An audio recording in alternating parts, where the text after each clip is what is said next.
पहले।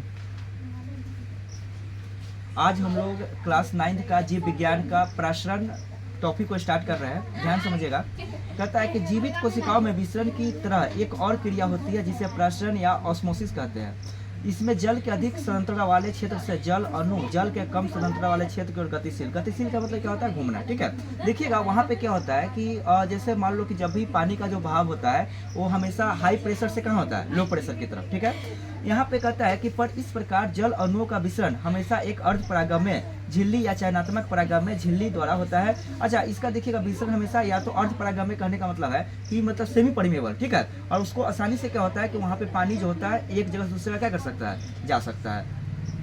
कोशिका झिल्ली से जल की गति जल में घुले पदार्थों की मात्रा से ही प्रभावित होती है। इस प्रकार जल भी विसरण के नियम के अनुकूल व्यवहार करता है, यानी जल या विलायक का अर्ध परागम्य या चयनात्मक परागम्य झिल्ली द्वारा होने वाले विसरण को प्रसरण कहते हैं। ठीक है, नेक्स्ट है उदाहरण के तौर पर जब दो भिन्न भिन्न सांद्रता वाले घोल जैसे चीनी या नमक का गाढ़ा घोल के एक हल्का घोल या जल एक दूसरे से अर्ध परागम्य झिल्ली या चयनात्मक परागम्य झिल्ली द्वारा अलग रखे जाते हैं तो चीनी या नमक के कम सांद्रता वाले घोल से जल के अणु इनके अधिक सांद्रता वाले घोल की तरफ गतिशील होते हैं। देखिए हमेशा याद रखिएगा, जैसे मान लो कि हम चीनी को घोलते हैं। ठीक है, तो चीनी को घोलने के बाद क्या होता है कि जो देखिएगा जो कम अगर ज़्यादा घुला हुआ है तो ज़्यादा से कम की तरफ क्या होता है? उसका बहाव होना शुरू हो जाता है, क्योंकि चीनी या नमक के कम सांद्रता वाले घोल में जल अणुओं की सांद्रता चीनी या नमक के अधिक सांद्रता वाले घोल में मौजूद जल अणुओं में इससे ज्यादा रहती है। इस विशेष प्रकार के विसरण को प्रसरण कहते हैं। क्या बोलते हैं हम लोग इसको? प्रसरण। ठीक है, आपसे एग्जाम में क्वेश्चन पूछेगा प्रत्येक कोशिका के कोशिका रस का प्रसरण द्वारा दाब निश्चित रहता है। इसका संबंध कोशिका के बाहर